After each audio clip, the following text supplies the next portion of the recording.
じゃあよろしいですか。それでは予定の時間になりましたので、黒川委員長、よろしくお願いいたします。それでは、東京電力福島原子力発電所事故調査委員会、通称国会事故増ですが、第18回委員会を開会いたします。本日は、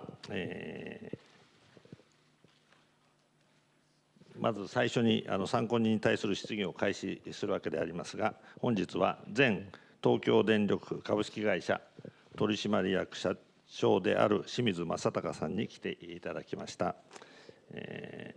清水さんは2008年6月から2011年6月まで東京電力の社長を務められ、皆様ご承知のとおり、福島第一原発の事故当時、東京電力の取締役社長として事故対応に当たっておられました。本日は事故当時のことを中心に質疑をさせていただきます。そこでまずはじめに、もし清水社長の方から何かご挨拶なり一言ありましたら、どうぞお願いいたします。清水でございます。どうぞよろしくお願いいたします。冒頭にあたりまして、私からまず心からお詫びを申し上げたいと存じます。昨年3月、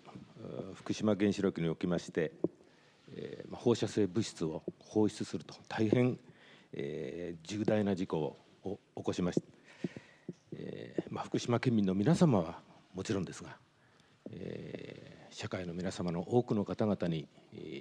ご迷惑、ご苦労、またご心配もいただきました。しかも大変長期間にわたっているということでございます。私から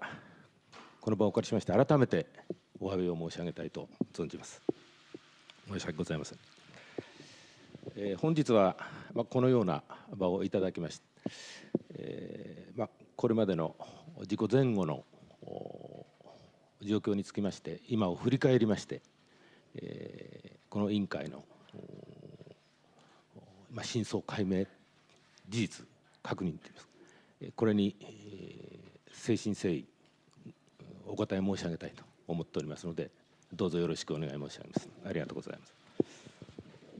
ありがとうございました。ではそれでは今日は、主にということですが、野村委員の方からまず質問をさせていただきますので、よろしくお願いいたします。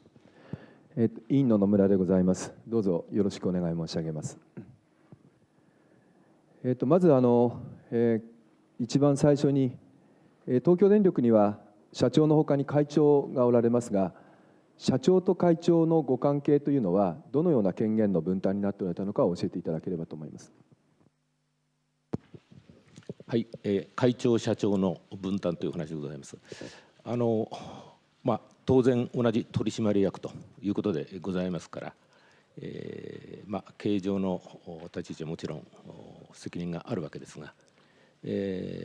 役割分担といたしましては、会長はどちらかといいますと、対外関係を中心に、役割を担っていただくと。それから社長は、当然でございますが、執行の、最高の責任を持つと、こういう役割分担を持ってい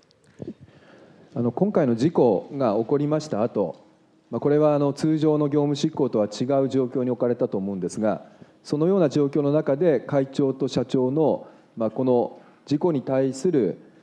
対応における権限ないしは責任というのはどのように整理されておられるんでしょうか。事故、非常事態の時には、原子力、今回原子力ということですが、原子力緊急対策本部というのが設置されます。それから原子力だけに限らないいわゆる災害関係等々におきましては、災害対策本部というのを設置いたします。でいずれもその本部長は社長でございます。したがって、まさに緊急時の対応の責任者、社長という役割というふうにご理解いただければと思います。ということは、今回の事故対応につきましては、社長が最終的な責任をお持ちになっておられたという、今のご発言ということでよろしいかと思うんですけども、これはもう交換、皆さんご承知の通りではありますけども、残念ながらこの発災当日はその会長も社長もともに東電本店にはご不在であったというふうに理解しておりますが、その事実は間違いございませんでしょうか。その通りでございます。社長はどのようなご事情で不在にされておられたんでしょうか。その経過を若干申し上げたいと思います。3月11日の以前でございます、9日だと思いますが、9日、10日にかけまして、私が属しております経済団体連合会の四国の地方懇談会というのがございまして、そちらに参加いたしておりました。それで11日は実は奈良県の平城京遷都1300年記念事業というのがございます。これに、電気事業連合会としてご支援申し上げているということもございまして、その中で平城京復元事業というのもございました。それで11日の日に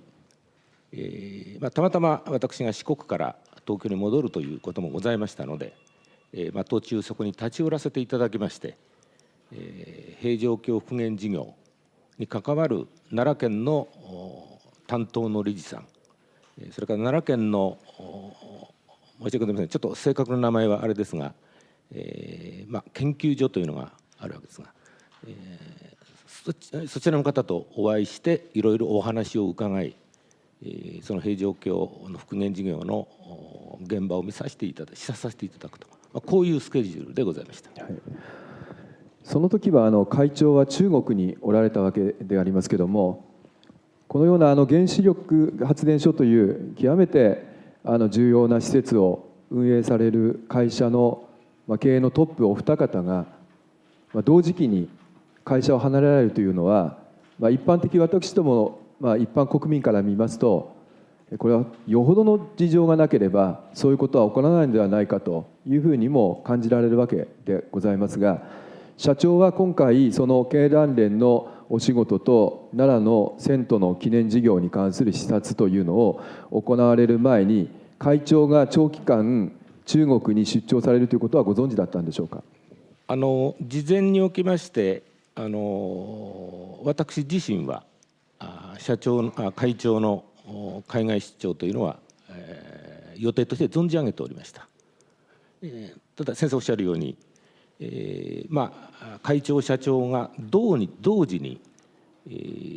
会社を開けるということは、当然好ましい姿ではない。これは私ども今回帰りまして大変大きな反省ということで、申し上げたいと思いますが、そのスケジュール関係につきましてはその両方は開けないということについてはいわば不分率といいましょうか、そういうことで今まで運用しておったと、こんなことでございます。今回のこの社長の、ご予定というのは、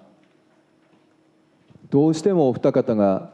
会社を離れなければいけないほど重要なご用事だったんでしょうか。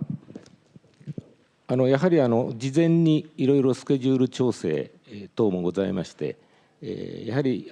先方様のご都合ご予定というのはどうしてもそこに重なったと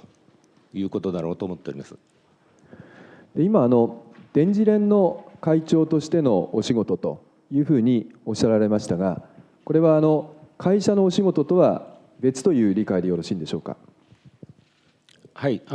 別といいますか、電磁連はもちろん私どもの会社メンバーとしてあれですから、ただ申し上げました通り、支援そのものは電気事業連合会というところでやっておりますので、そういう意味の立場は電気事業連合会と申し上げてよろしいかと思います。で当時社長はこの電磁連の会長を兼ねておられたということだと思うんですけれども、少しお伺いしたいのですが、東京電力といったような電力事業者とこの電磁連というところの関係というのはどのようになっているんでしょうか。ご案内のとおり、電気事業連合会は旧電力、沖縄を含めてもちろん自由電力となりますが、そこの、業界団体ということでございます。そこでは、電力に関わる、共通的な課題等々を議論し、それを政策展開につなげていくと、こういった議論をする団体でございます。例えば会長が電磁連会長ご就任中に、これは私どもの調査の中では明らかになっていることですけれども、いわゆるシビアアクシデントに対する対策の法制化ということが問題になっていたように思いますけれども、そのようなご記憶はございますでしょうか。はい、シビアアクシデントの法制化というのは、詳細はちょっとまだ十分理解しているとはちょっと自信ございませんが、これから規制という面で、動きがあるということは、認識しております。それは平成22年ですから、この事故が起こる前の年あたりに、強く電力事業者の団体、すなわち電磁連がこの規制に反対する動きをしていたということが分かっているわけですけれども、なぜこの電磁連という組織はこのような規制当局の方針に対して強い抵抗をされるんでしょうか。はい、電磁連は今お話ありましたシビアアクシデント等に限らないと思いますが、さまざまなその規制という面では事業者として、現状あるいは事業者として抱えている課題というのがございます。そういう意味で、ご意見を申し上げる、あるいは規制当局とそういう意味の意見交換をするということはあると思います。ただ先生ご指摘のように、それを規制に対して、圧力といいましょうか、あるいは骨抜きといいましょうか、そういうその意味での働きかけ、これはないと私は認識いたしております。今例えばこのシビアアクシデントの法制化というのは法律に書きますと、当然それについては一定の時期までに満たさなければいけなくなると、いわゆる業者の任意の対策ではないということになるわけで、発災前にもある一定程度のシビアアクシデントが講じられた、対策が講じられたということになったはずなのですけども、私どもが承知しているところでは、具体的な形で、例えば、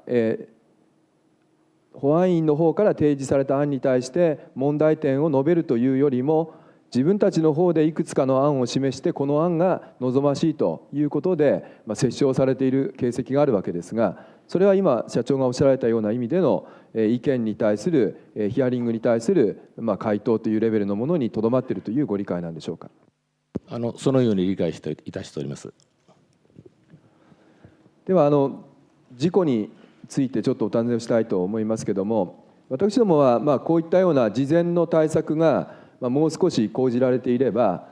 今回の事故を防げる可能性があったんではないかといういくつかのチャンスを見出しているわけでございますけれども、例えばその津波対策について社内において社長のところにさまざまな意見があるということが届けられたことというのは過去ございますでしょうか。いわゆる耐震レベルといいましょうか、これが改定になりました。平成18年でしょうか。それはまさにそういう耐震指針が改定、それに対してどう対応していくかという、これはもうまさに経営としていろいろ議論が上がってまいりました。他にはですね、基本的にそういうその耐震関係に関わる、ある意味では専門技術的な検討というのは、原子力本部といいますか、それぞれの、所管部署で、検討し議論をするという、そういう形をとっております。その中でまさに、経営代での、重要課題ということになりますれば、当然経営会議にかけてくると、こういう形になると思います。今お話がありました耐震、対策、ごめんなさい、地震対策、あるいは津波対策ということが具体的に経営の問題として議論されたことはご記憶がございますでしょうか。今申し上げました耐震指針が改定する以外という意味だと。今の時でも結構でございますが、具体的に社長はその時どのような経営方針をお示しになられたんでしょうか。今申し上げました耐震指針の改定につきましては、これはきちんと各設備をそれに評価の上対応すると、これは当然でございますが、それ以外の今回の耐震あるいは津波と申し上げてもよろしいんでしょうか。その辺に関わる議論検討経過というのはまだ私のところには上がってきてなかったということでございます。ではその耐震に関しては、耐震バックチェックというのはございますけれども、こちらの方が相当程度遅延をしていたという認識はございましたでしょうか。はい、遅延といいますか、プラントの数はもちろん多ございますが、それを、一つ一つ、解析評価の上、耐震補強をすると、こういうステップになろうかと思いますが、それにはやはりその解析の、プロセス時間に関わりまして、これ全国の原子力発電所が、そういう取り組みになるということ等もございますし、それからその物量が、プラントによってもちろん違いますが、だいぶ膨大なものになるだろうというようなことがありまして、一つ一つのプラントにつきまして、その耐震補強工事のスケジュールを立てました。したがってプラントによってもちろん達成目標時期というのはもちろん違うわけですが、したがって今先生ご指摘の遅れたといいますか、やはりどうしてもその時間が必要と、こんな認識でおりました。ほとんど福島原発におきましては耐震バックチェックが進んでいなかったように思うんですが、遅れるというよりは着手すら行われていないようにも見えるんですけども、このような事態に陥った理由というのはどこにあるんでしょうか。まず耐震補強工事そのものはですね、プラントによってすでに着手しておるところも当然ございました。例えば言いますと、福島でございますが、福島第2の4号機がございますが、これは着手してきておりまして、予定通りいけば平成23年くらいには、終わる完了すると、そんなスケジュールもございます。となりますと、耐震補強工事についてのですね、予算というのはとりあえず把握をされておられたんではないでしょうか。当然耐震補強工事というのはかなりお金が高くなるということがございます。したがって、スケジュールという問題もありますが、それにかかるコストという意味での、あるいは当然経済でも上がってまいります。それを確認するということは当然ございます。予算はもちろん確認はされるんですけど、予算を執行するかどうかは経営の判断だと思うんですが、この予算について、その東京電力内部では会長、社長を含めてどのような経営判断をされていたんでしょうか。執行についてというご趣旨でございましょうか。これはスケジュールに沿って、スケジュール工程に沿って工事を進めてまいりますので、基本的には予算に対するその執行状況、これはその工事を担う、発電所が中心になろうかと思います。ただし、プラント発電所の数が多ございますので、その全体の、予算の進捗状況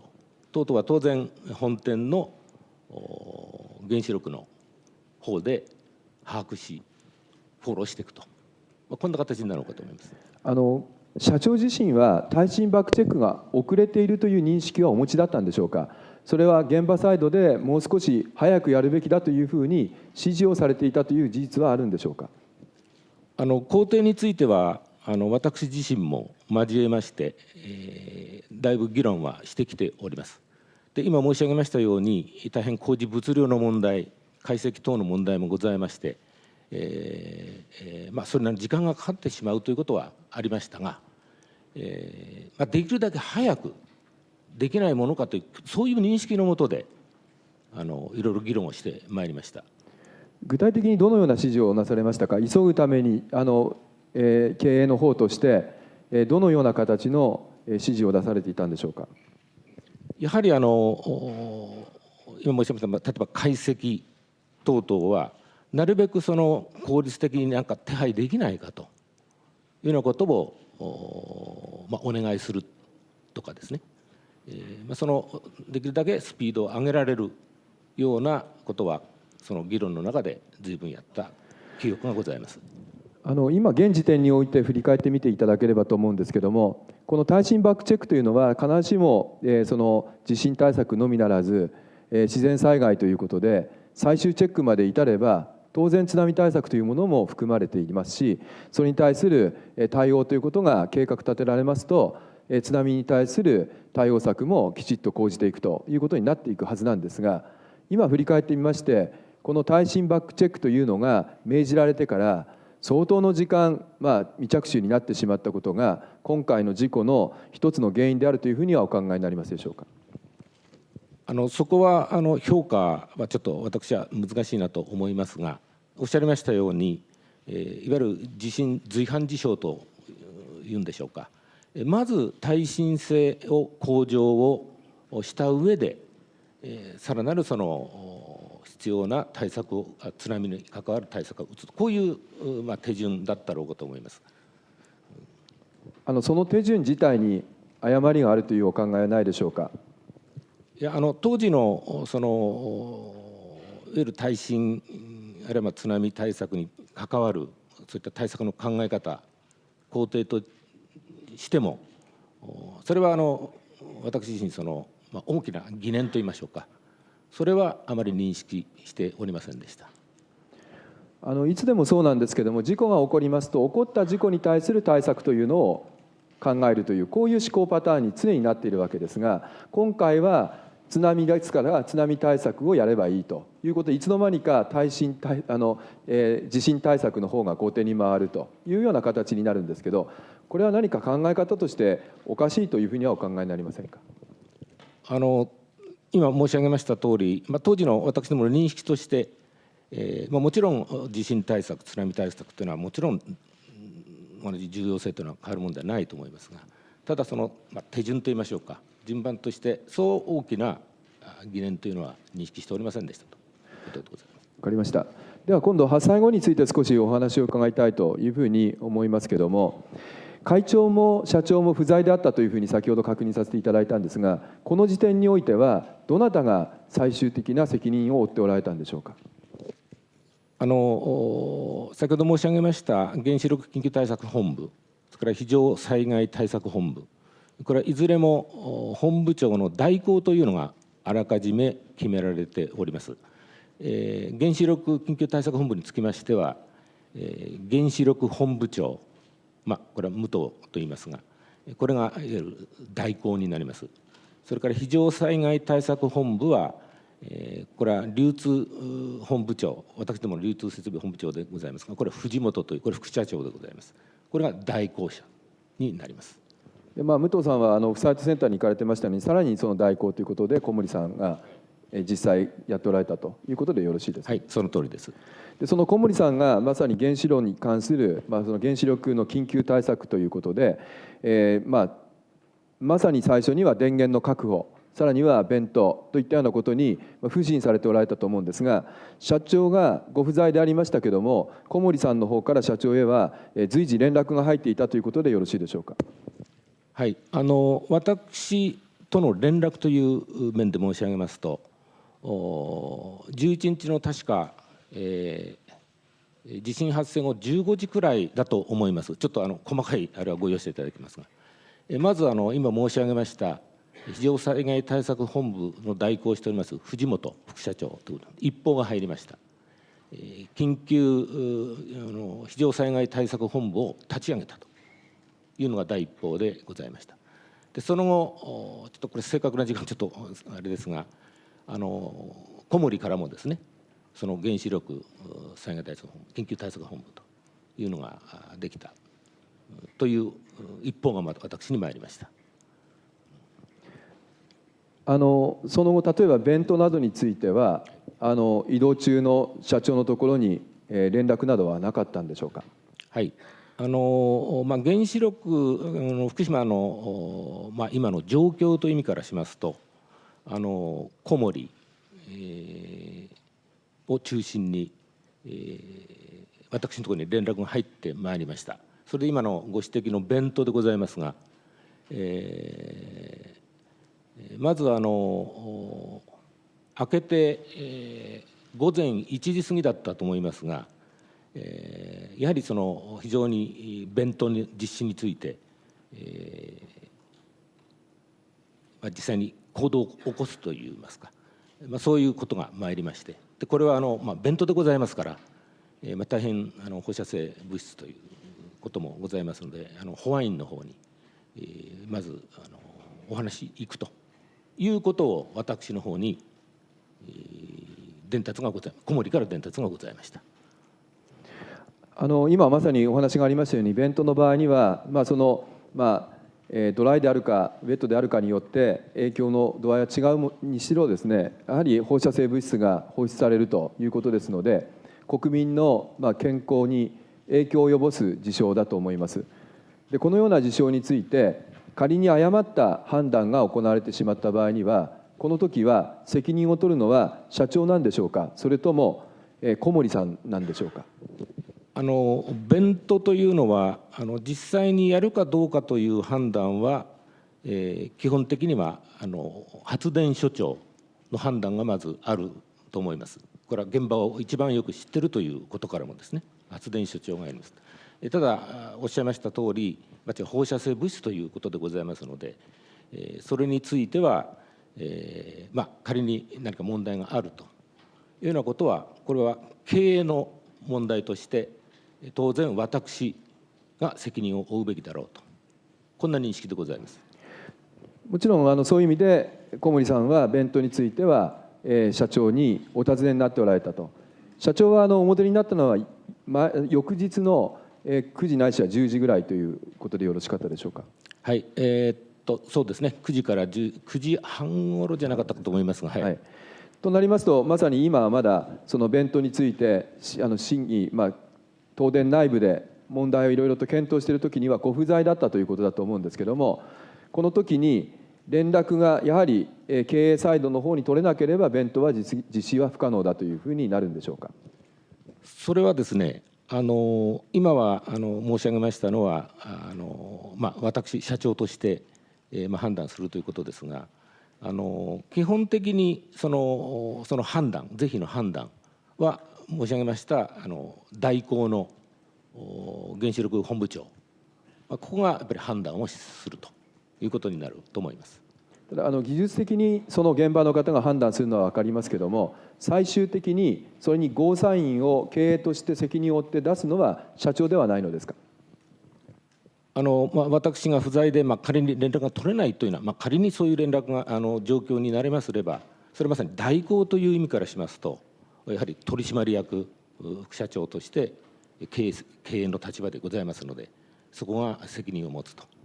今回の場合はそういうことで私連絡取れましたので、私ということになろうかと思います。ということはあれでしょうか、社長が連絡が取れましたので社長に電話をされていたという事情があったということですけれども、もし連絡が取れない場合にはその武藤さんが本来は代行で、武藤さんはオフサイトセンターにおられましたので、小森さんが最終経営責任を持って判断をするという、そういう立て付けになっていた。そういうことになると思います。私ども小森さんにお話を伺った時には、小森さんはベントはやはり経営にとって重要な出来事なので、社長の決裁が必要だと理解していたというご判断だと聞いておりますが、そこは意見が違うということなんでしょうか。本当に連絡が取れない、やむを得ない状態に立ち入ればですね、それは今申し上げました通り、わゆる経営判断の、順位といいましょうか、それとしても取締、常務取締役でございますが判断をするという立て付けだと思います。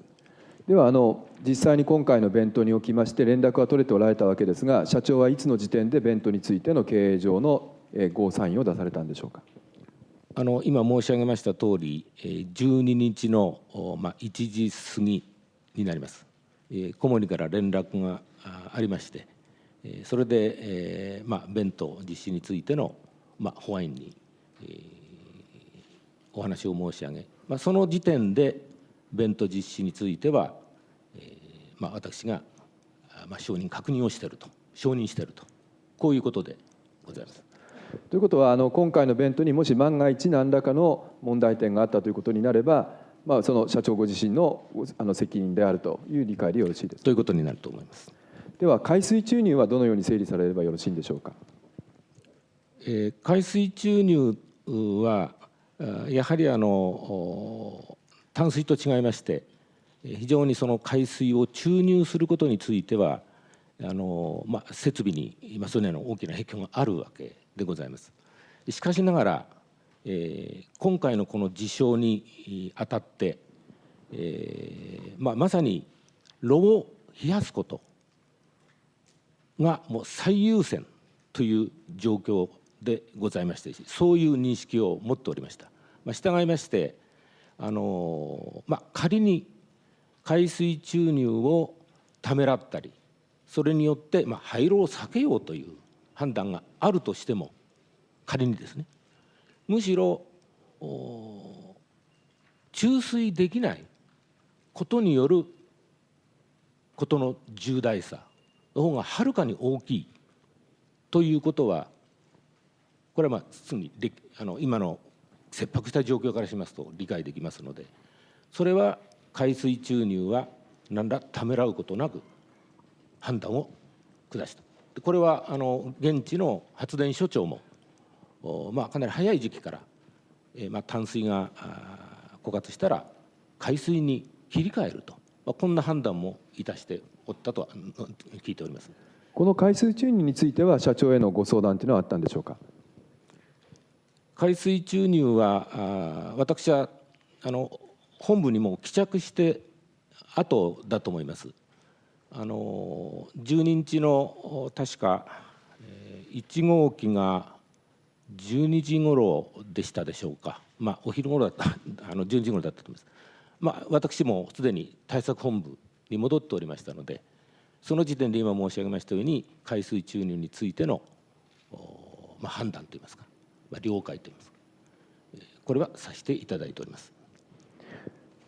このような経営者としての判断をされた時期と、実際に海水が注入されましたのはその日の19時過ぎでございますから、相当の時間が経過しているわけでありますけれども、そのような時に経営者として自分が指示をしたものが実施されないことについて何か対応策を講じられたんでしょうか。実際にその海水注入にあたっている、まさに第一線の現場が、これがいかに、大変厳しい状況の中ではありますが、対応するかと、これは一番大事です。したがって、本部あるいは私本部長としては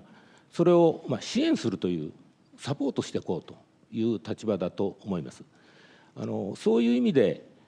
大変現場が厳しい環境の中でやってる中で機材の問題であるとか、そういう問題についてやはり本店の対策本部ができるだけの支援をすると、これはそれぞれの持ち場といいましょうか、資材関係、等々を含めてですね、全面的に支援をしていくという取り組みをやってまいりました。その海水注入についての判断の時期なんですが、社長がお戻りになるというのは、ある意味では淡水が尽きるという時点で判断をされたということだと思うんですけども、その淡水が尽きることはもう分かっているわけですね。当然のことながら淡水の量っていうのはそれはもう莫大にあるわけではございませんので、いつかの時点で淡水は尽きると。でそうなりますと、淡水が尽きる頃になってから判断するんではなくて、もっと早い段階で判断をしておくということはできなかったんでしょうか。実際はですね、今申し上げました通り、その早い時期から、淡水は枯渇するということで、海水注入の発電所なりの、それなりの判断、あるいは準備ということはかなり認識されておりました。そういう過程がありまして、実際にやるという意味の承認が今申し上げました12時ごろと、こういう流れかと。社長がご不在になっておられてから、東京電力本店にお帰りになるまでの間に、海水注入についてのご相談はあったんでしょうか。帰着するまでの間でございますか。海水注入についての具体的な話といいますか、状況については、実は私ヘリコプターでちょっと話があってて恐縮です。ヘリコプターで戻りまして、新木場のヘリポートから本社に戻りました。その間車の中で原子力の関係の担当者からその今の状況を報告を聞いたということですが、その話の中では、当然注水という問題、それからベントという問題、これが一番の中心として今当面取り組むという状況は聞いております。ただその中で海水について、という話はそこまでは私は報告はなかったと記憶しております。まず淡水ということを聞いた記憶がございます。早い段階でですね、海水注入というものについて、実施されるだろうと官邸の方もやや期待していた向きがあるかと思うんですが、どうも東京電力の方の動きが鈍いということで、官邸の政治家の方々にここでお話を伺いますと、この海水注入が遅れていること、あるいはベントが遅れていること、このことが東京電力本店に対する不信感を招いたというご発言があるんですが、これについて社長自身はその不信を払拭するような努力はされておられたんでしょうか。海水にしろベントにしろですね、大変繰り返し言いますから現場の大変厳しい環境、電源も失われ、放射線も高い、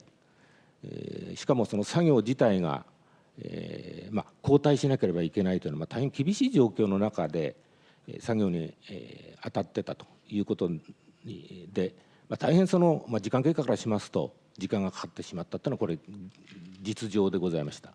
それでも私どもは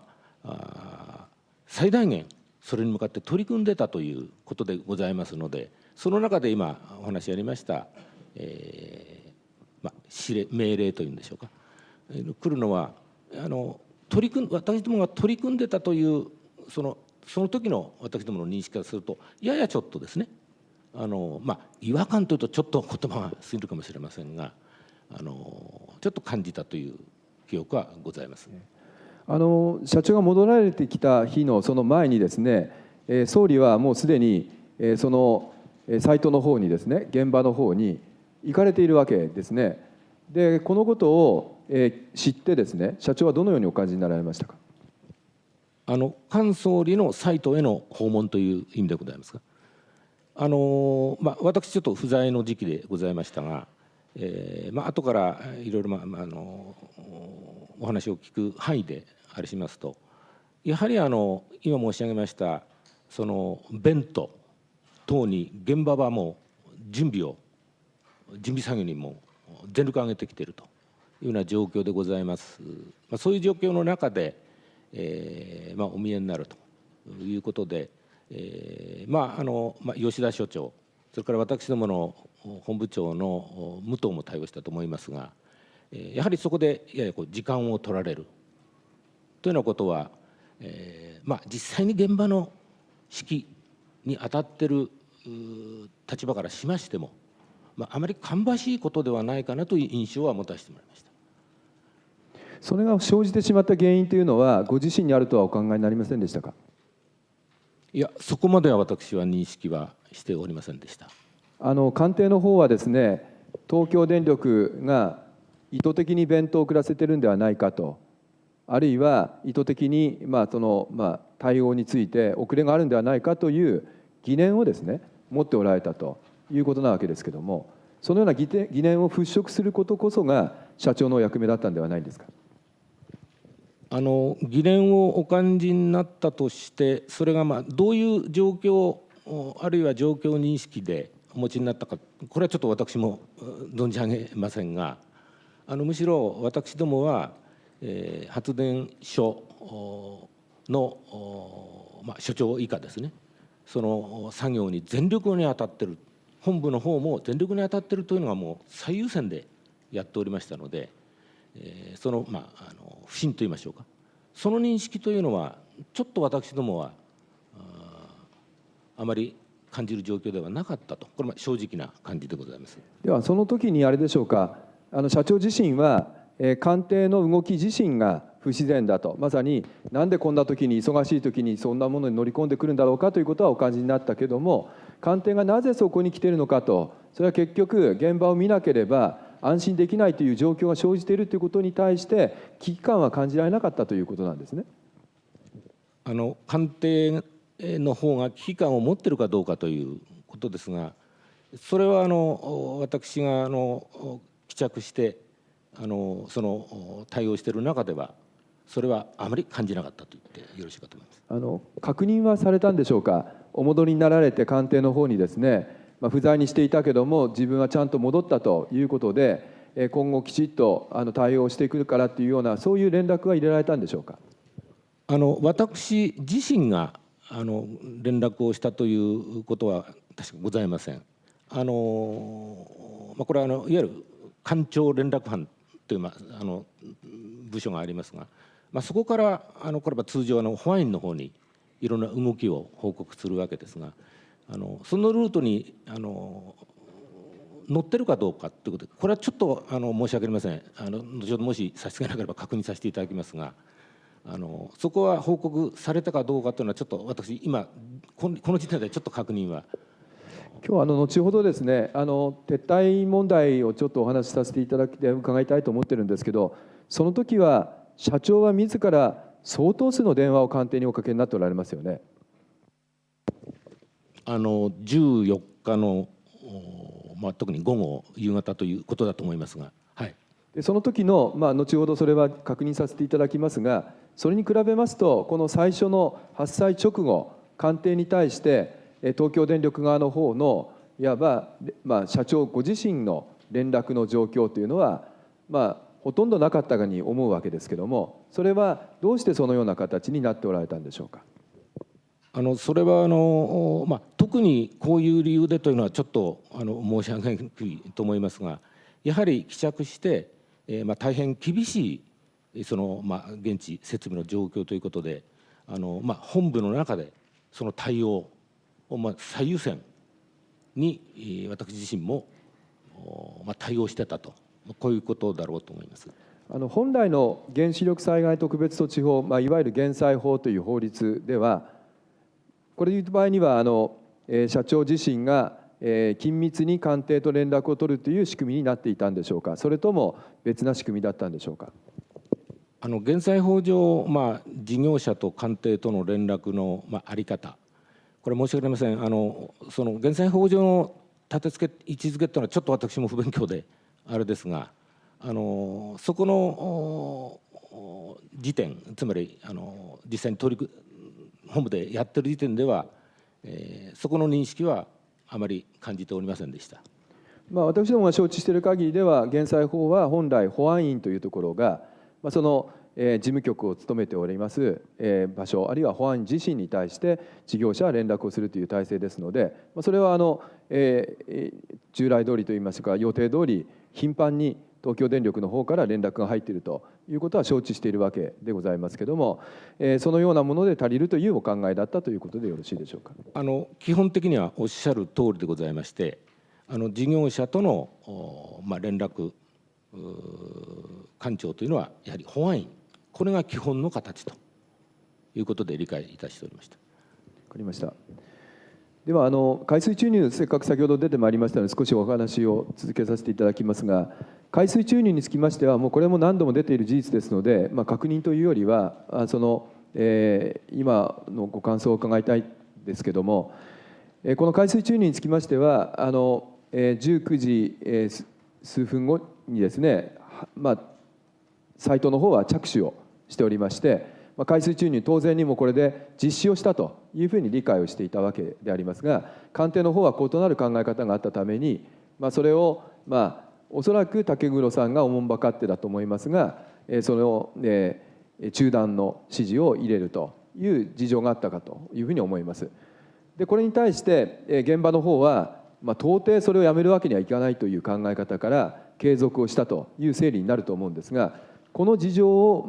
見られて、社長としてはどこに問題があったというふうにお考えになりますか。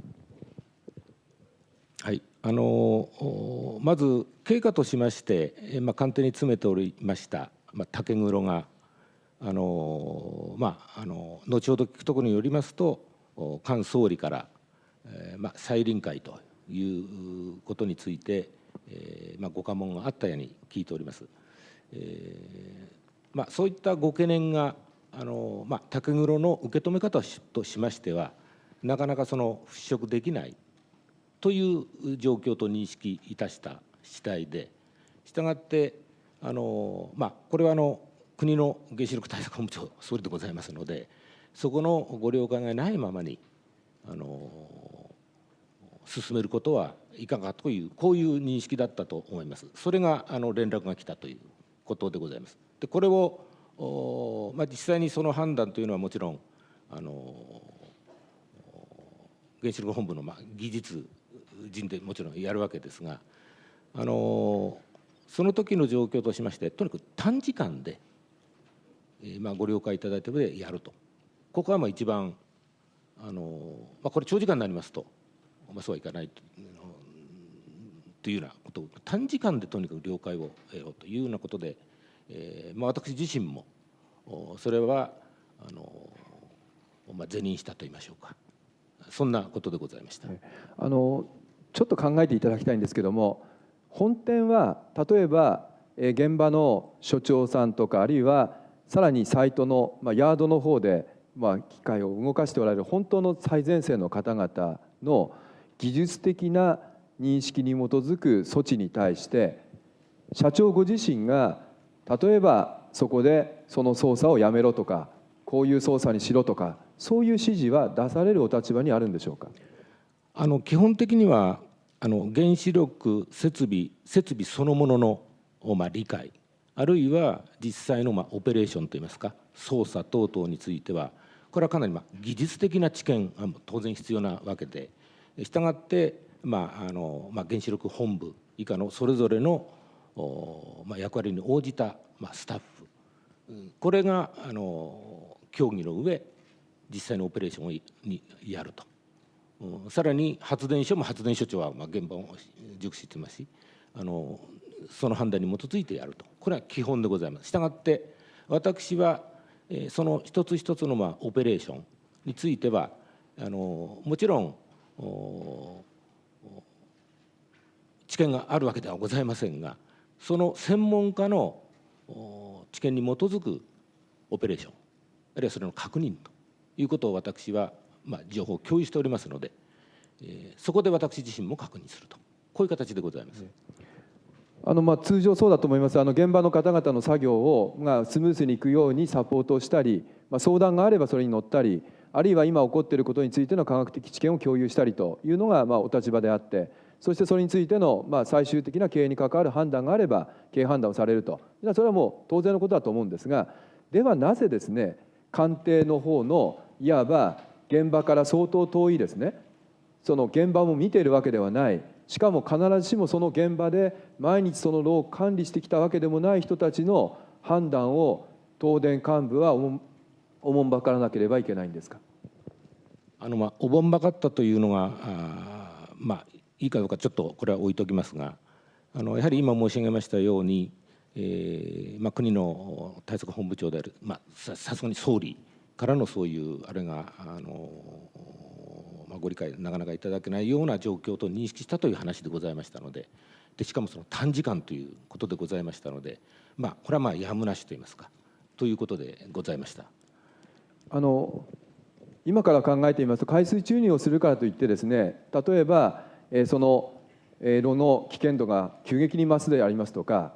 国民の被害が発生するとかですね、そういう話では全然ないわけですね。そういったようなものについて、例えば、いろんなことを言っていてもですね、それは本部長が判断すべき事柄ではないですよというふうに理解することの方が、むしろ現場サイドの認識に合っているように思うんですけども、そこをなぜ経営サイドの方できちっとブロックをされなかったんでしょうか。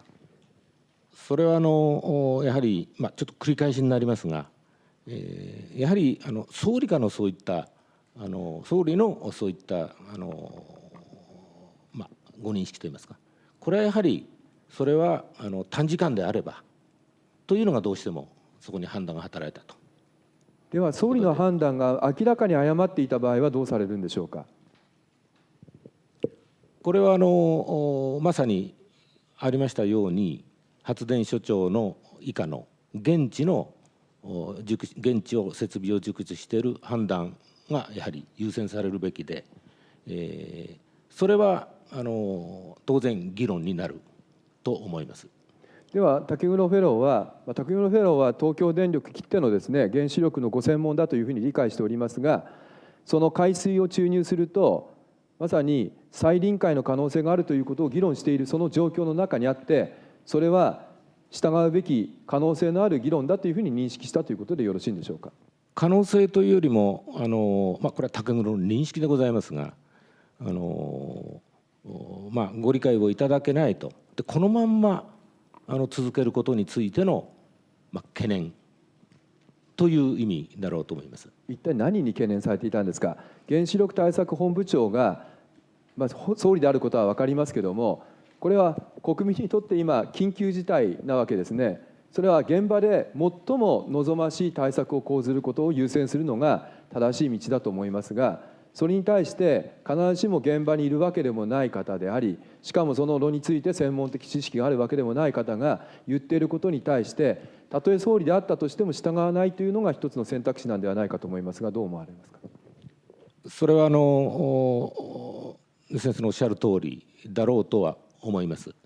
大変繰り返しになりますが、やはりその短時間でですね、再開というのがやっぱり私どもの判断の決め手になったということで、それ以上もし続きましたらですね、それはやはりきちんとした議論に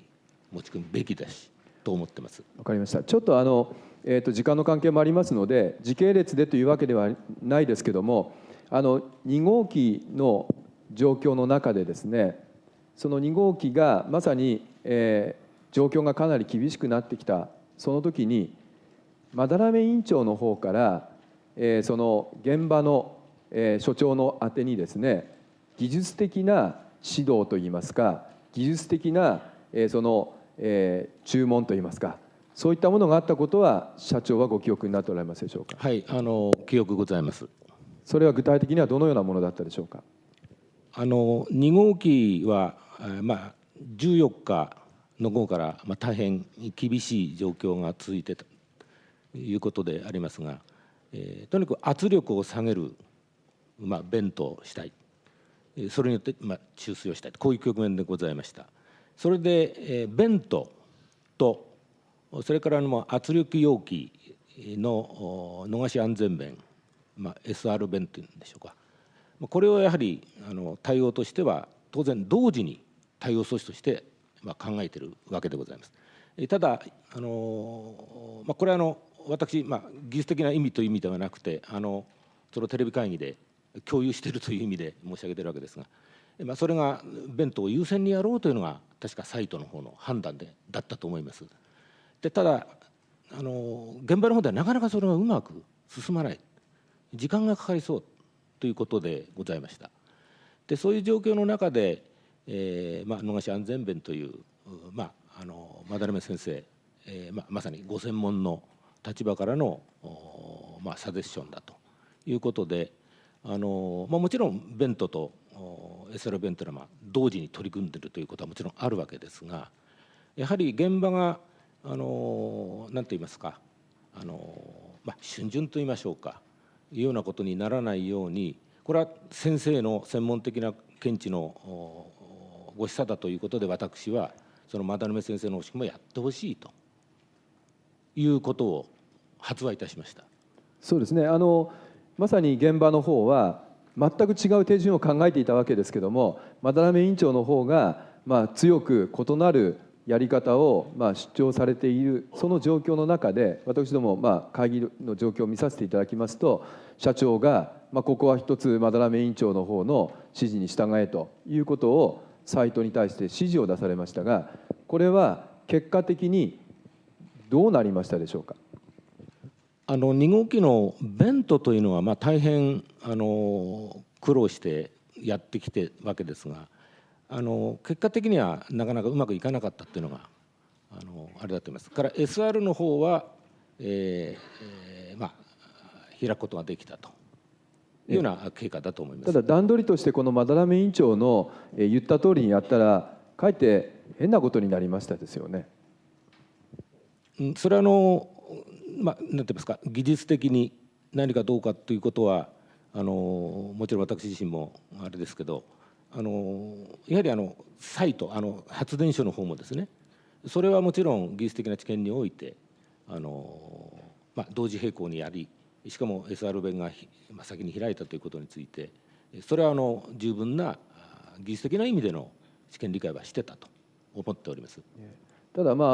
実際のところはその指示に従って結果が逆におかしな結果になってますので、やっぱりほら見ろということだったんだと思うんですけども、それを実際現場の方が自分たちの段取りをきちっと実施しようとしているところで、社長がやはりそこに介入されて官邸サイドの方をおもんばかったのはなぜなんですか。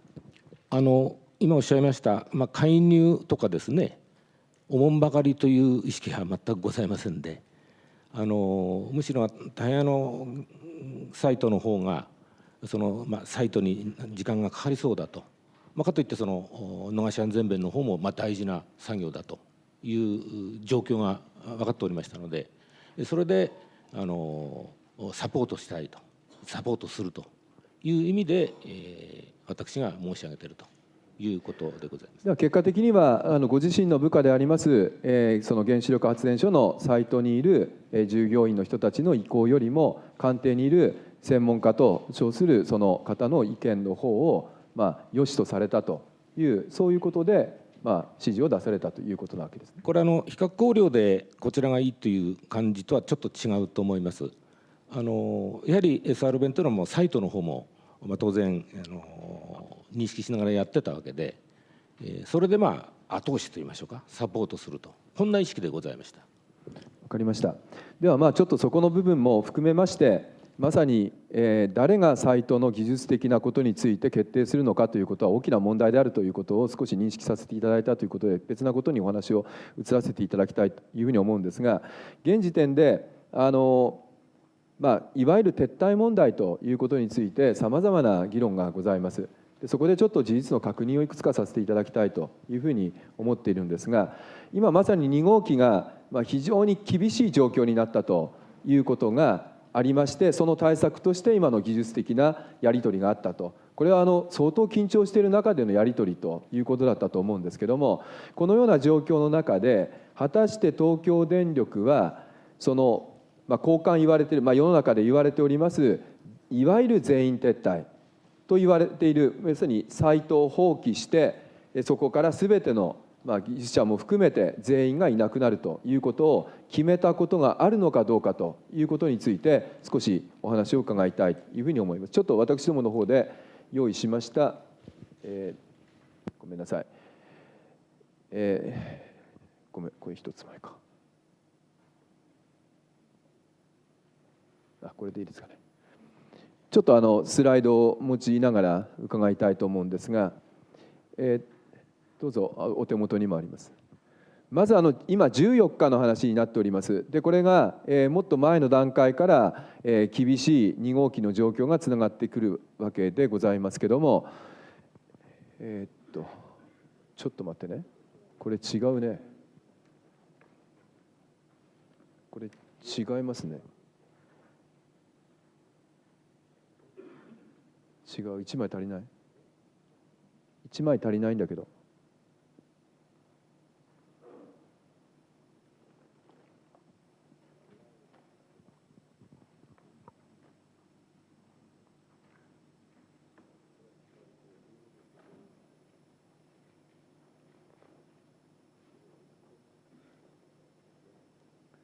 ちょっとすいません、これスライドが1枚足りないので、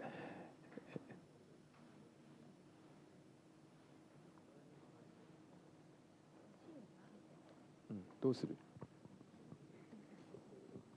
ではちょっとしばらく会場の皆さんには大変申し訳ございませんけども、用意をしながら、直ちに、そのスライドを映させていただきますので、少し時間の関係もございますから進めさせていただきたいというふうに思います。で、私どもが東京電力のいわゆるテレビ会議の映像をつぶさに詳細に検討させていただいた結果、14日の夕方16時57分、この段階で清水社長は最悪のシナリオを描いた上で対応策をしっかり把握して報告してくださいという命令を出しておられますが、これはどういう意味だったんでしょうか。はい、これは今お話ございましたように2号機が大変圧力の問題、注水の問題、炉の水位の問題、大変厳しい状況がになってまいりましたので、先の想定をしっかりしてほしいと、これ技術的ですね、もちろんしてほしいと。でその上で対応策の把握してこれをみんなで共有したいと、こういう思いでございます。その時に想定されている最も最悪のシナリオというのはどのようなものを考えておられたんでしょうか。おそらく水位がですね下がってきますので、原子燃料が、露出してしまうとか、そういうことが最悪のシナリオだと、最悪のケースとしてはそういうことが考えられると。例えば格納容器自身が爆発してしまうとか、そういうのもいろいろ考えられると思うんですけども、こういうものも含めてその時の対応策についていくつかのパターンを考えさせたということなんでしょうか。格納容器の爆発までいったかどうかちょっとそこまではあれですが、まさにその水位が下がって、燃料に大きな影響が出ると、その辺の認識は多分あったと思います。わかりました。これまさにこの日はこの時間帯ものすごい厳しい状況に陥り始めていますので、社長自身がこの最悪のシナリオというのを考えろと発するのはまさによく理解できるタイミングだというふうに思うんですが、その直後、1時間も経たないところで、清水社長はオフサイトセンターから移動している武藤副社長にお電話をされているわけなんですが、これは一体どういうお電話をされたんでしょうか。これは申し訳ありませんが、武藤との話の内容とはちょっと記憶がはっきりいたしません。申し訳ございませんが、これ武藤さんはですね、まだオフサイトセンターに武藤がいるという状況。いえ、緊急事態なのでオフサイトセンターから武藤さん戻ってこられているわけです。でこれは中越沖地震のですね教訓を得て、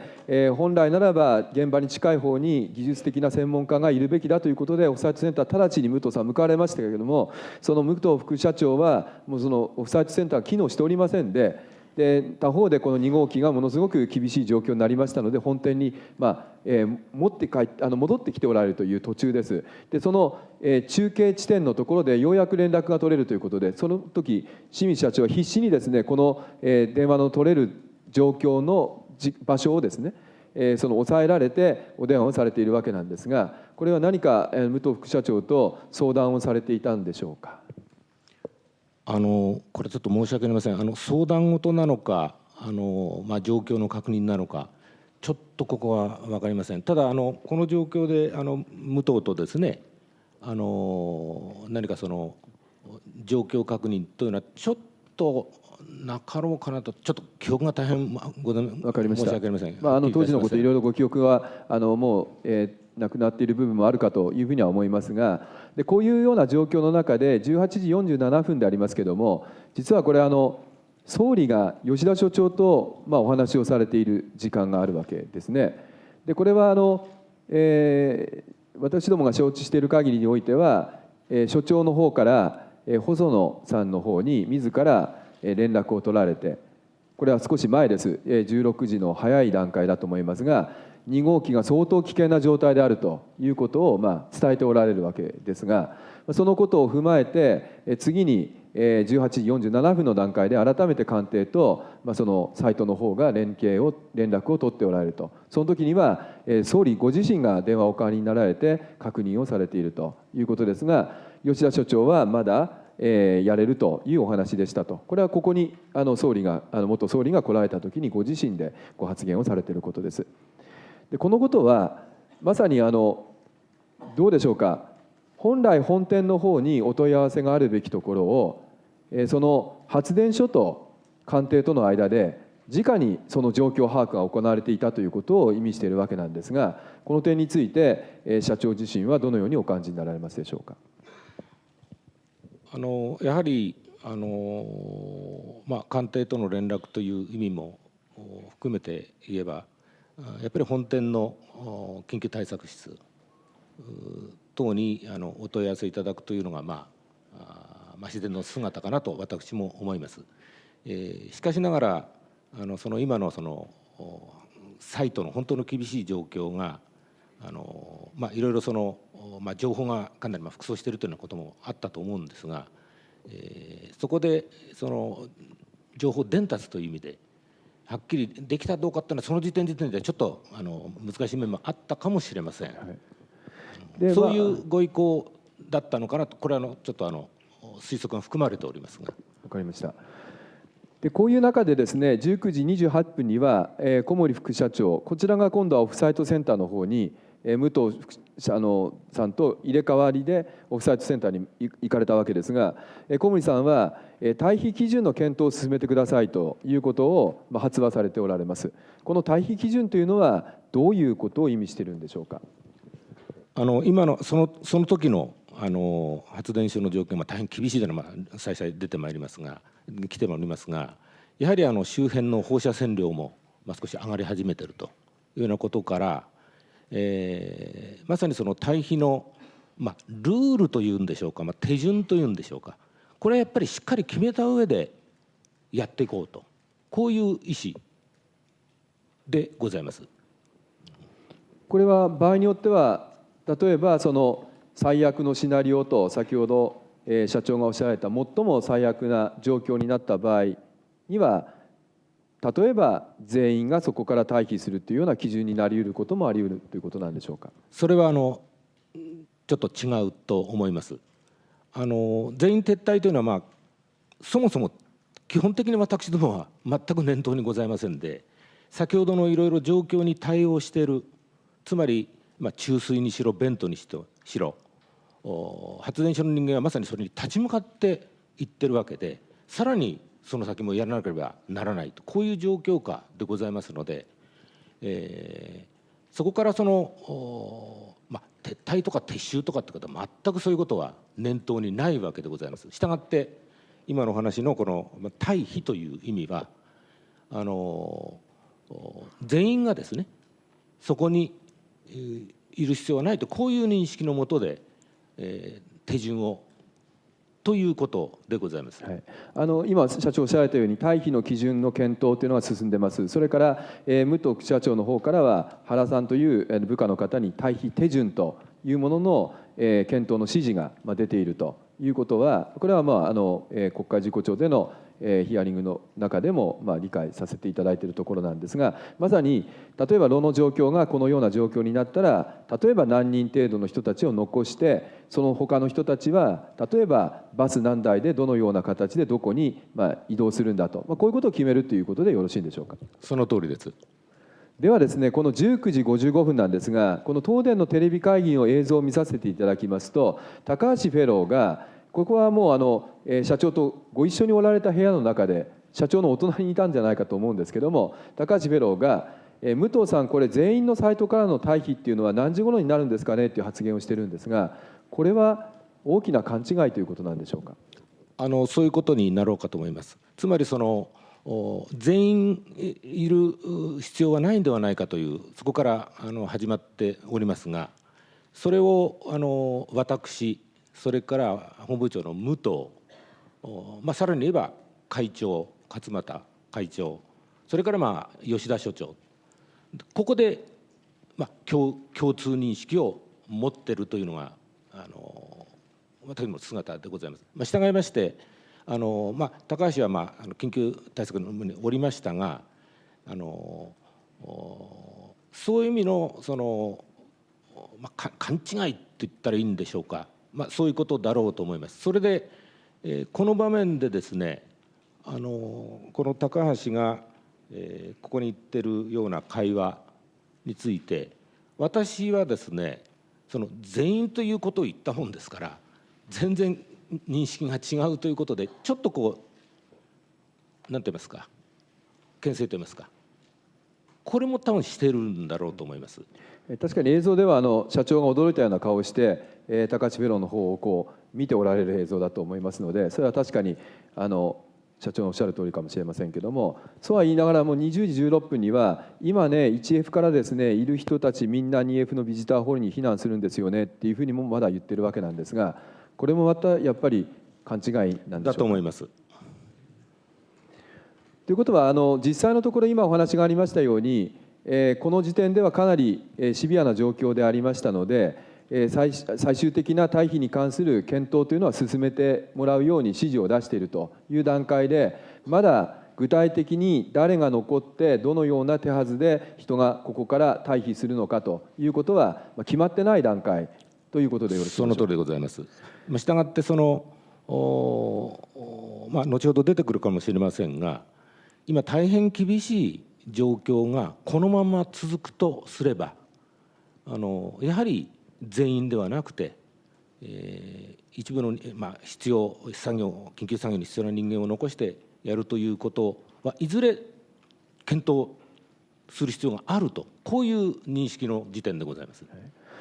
これは発電所の方、私どもが調べている限りでは、発電所の方はかなり一貫してまして、最低必要な人員を残して退避するという検討ですし、協力会社の人や女性は退避させると、あるいは所長は最後まで残るつもりだということであり、また最悪の場合は10名ぐらいかなというような感じの、様子が見受けられるわけでございますが、このような発電所の認識というのは当時社長は認識されておられたんでしょうか。はい、認識しておりました。で今お話が出ましたように、この経過の中で発電所に今そもそもどのくらいの人数がいるかっていう確認は確かしてると思うんです。で確かに、事務系の人間、女子社員等々も含まれて、700名程度だったと思いますが、それだけの大人数がいるということから、そこで、ルール申し上げているように、緊急作業に携わらない人間は、一時的にせよ、これ福島第2を考えているわけですが、そういう認識のもとに進めてきたということでございます。20時20分、これはまさに高橋フェローがそのような発言をされた後、打ち消すかのように社長は現時点でまだ最終避難を決定しているわけではないということをまず確認してください。それで今しかるべきところと確認作業を進めております。プラントの状況を判断確認しながら決めますのでと、ちょっとごめんなさい、決めますのでというふうにご発言をされておられますが、この時の最終避難というもののイメージはどのようなものを考えておられたんでしょうか。これは先ほど来申し上げましたように、まず緊急に対応する人間を残し、今それ以外の人を別の場所に移すという意味の、つまり一時的にせよ一部の人間を残すという、それを決めるという意味でございます。このような形で、これちょっとこの紙ですとあまりリアルな感じがないかもしれませんが、これは本当に危機的な状況ですよね。この段階では、まさに現場におられる方っていうのは、死を覚悟されたというご発言もあるぐらいの状況だと認識しておりますけれども、そういう中で、現場が覚悟を持って取り組もうとしているという認識のもと、社長自身はその方々は最後は残ることもやむなしというお考えだったということなんでしょうか。これはやはり厳しい、もちろん厳しい状況ではございますが、まだその作業が全く不可能とかなんとかということではなかったかと思います。もちろんそれだからこそということはあるんですが、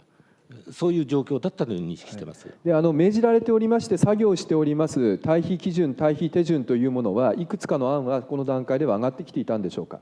いや、いくつかの案ということではございません。これは武藤が指示した、そこで一つの形を作ったということでございます。そうしますと、最終的にはこれ21時22分の段階で圧力要件の注水が成功しますので、水位回復ということでちょっと一息ついたという状況があったと思いますが、この時点の段階ではまだ最終的には結局退避の基準は決まらなかったということでよろしいんでしょうか。21時22分ですと、そうですね、まだ手順書というのはできてないと思います。ここで今お話ございましたまさにその2号機が、一進一退のような、状況が続いてたというのが、ちょうどこの頃だろうと思います。したがって、その退避という、一時的な退避という問題もやはりその状況によってどう決めるかというようなことが続いてたという状況だと思います。でこれ最終的に決まる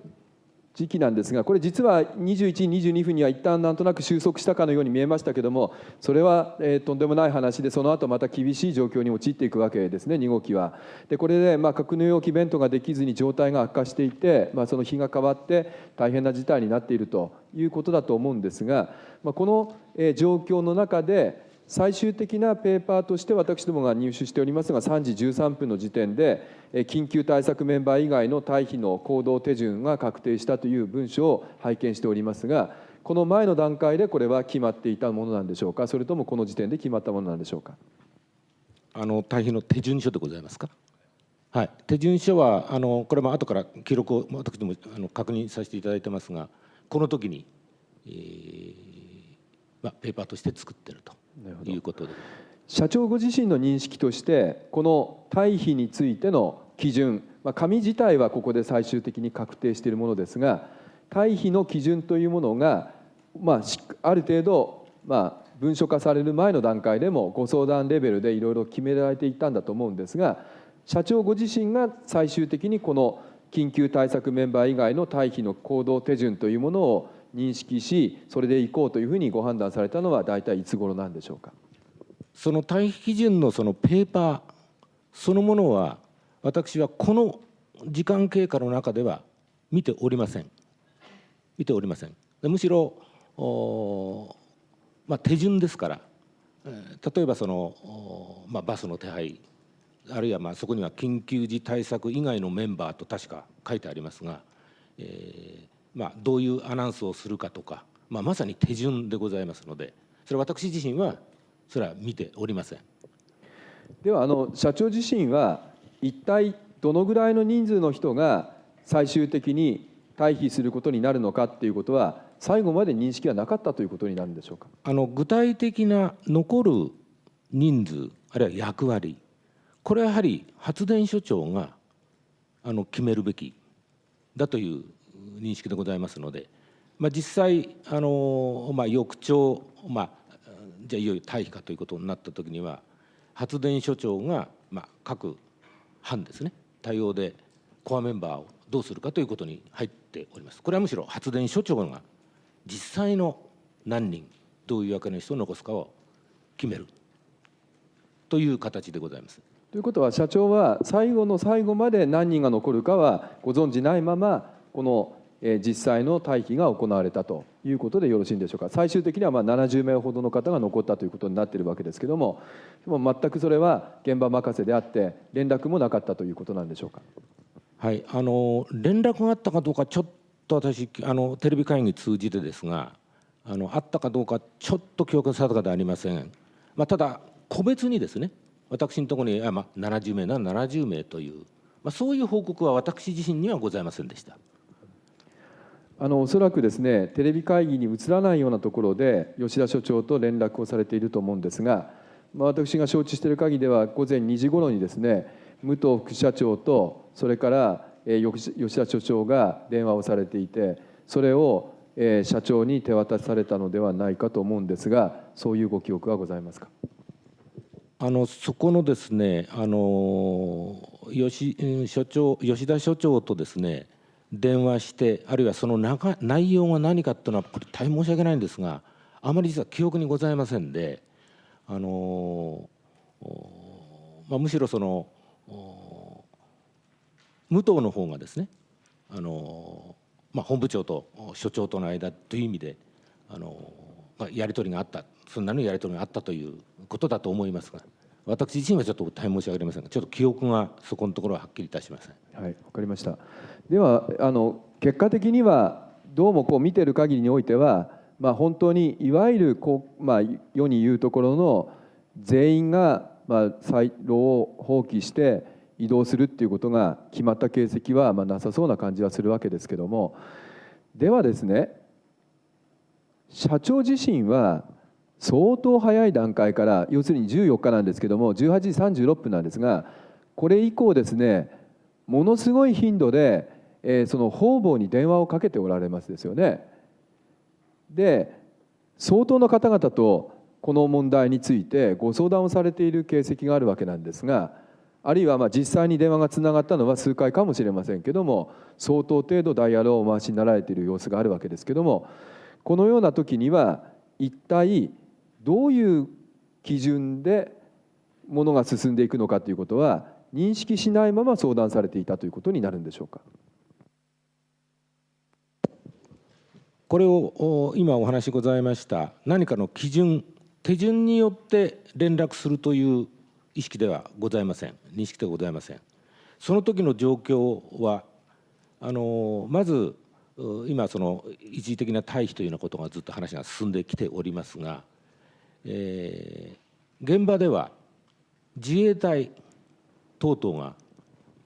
大変厳しい中で、当たっておられるというような状況でございますし、やはりその一部の人間といいましても、それなりの人数がサイトから動くというこれが一つの動きでございますので、これはやはり、所管大臣から保安委員長の方にお伝えしておくという私の判断でございました。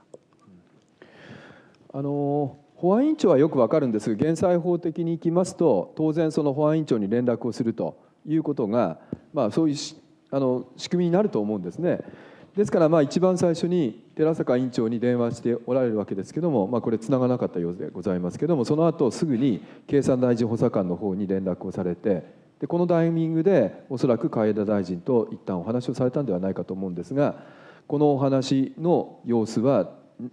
なぜこのような電話をしたのか、またどのようなことのやり取りがあったのかを教えていただけますでしょうか。まず先ほどもお話ございました非常に頻繁にという、これはまさにつながらなかったというのがかなりありました。そういう意味合いだと思います。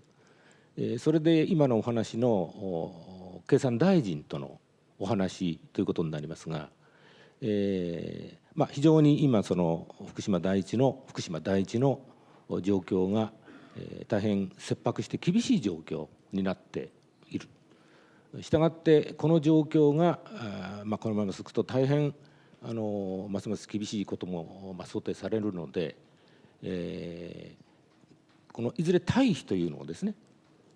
検討する必要があると思いますと、こういうことを申し上げました。したがってよくこの全員という話が出ますが、全員あるいは撤退、それは全く申し上げておりませんで、これは私どもの意思としては、その一部の人間が残り、その上でやるという大前提の上でその趣旨をお伝えしたということなもんですから、そういうことでご連絡を申し上げたということです。この連絡なんですけども、海江田大臣はここでですね、この場所でもう東電は全員撤退を決めているというふうに認識したというふうにおっしゃっておられるわけなんですが、なぜそのような、認識が生じてしまったのか、その原因はどこにあったというふうにお考えになりますか。これは私の方の意向とちょっと違うというふうにもし受け取られたということであれば、それは何かなぜかちょっと私も推し量れないというのが正直なところでございます。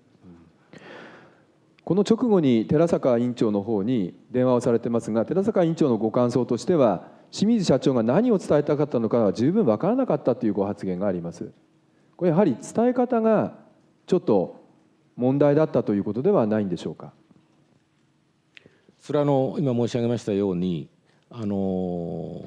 一部の人間を残しながらやるというちょっと大前提のそういう趣旨を申し上げているということなもんですから、何と言いますか、受け手として、それをどう受け止めるかというのはちょっとこれ私推し量るのはちょっと難しいんですが、ちょっとその辺の微妙な感じはあったかもしれないという感じはあります。社長の頭の中にもしかすると万が一の時にはその人命の観点から全員がその場を離れなければいけないことがあるというシナリオをどこかお持ちになっておられたということではないですか。この時点では全く持っておりません。退避というお言葉なんですけども、退避というのはどういう意味だというふうにお考えになっておられましたでしょうか。この言葉の意味、厳密な意味で言葉の意味っていろいろ解釈あると思いますが、私どもはその一時的にですね、一時的にその危険な場所から一時的に離れるという、もちろん意味だと思います。そうですね、よく使われるこの原子力の世界では保安上の用語として退避という言葉があって、それはまさにヤードの前線に出ている方々が、それこそ被爆の危険性があればその免震受容棟に一旦引っ込んでくるというのを、全員退避という言い方をすることもあるわけですね。でそういうニュアンスで、退避というお言葉をお使いになっていたということは分かるんですが、それは今私があえて申し上げましたように、人数が全員なのか一部なのかということとは関係なく、一時的に場所を離れるということ以上のことを意味していないので、結果的には退避ということを言ってしまうと全員がそこからいなくなるのではないかというふうに誤解されるということはあったのではないかと思いますが、その点どのようにお考えになりますか。私がお伝え申し上げたその時点では、今先生もおっしゃいましたけれども、その退避というのが私どものマニュアルの中にもあるわけなんですが、退避というのは今回の退避という意味ではないんですが、そういう意味で私どもの全員じゃなくて一時的な退避、全員じゃなくて一部の人間が一時的に退避という、そういう前提でお伝えしたということはあると思います。その退避という概念は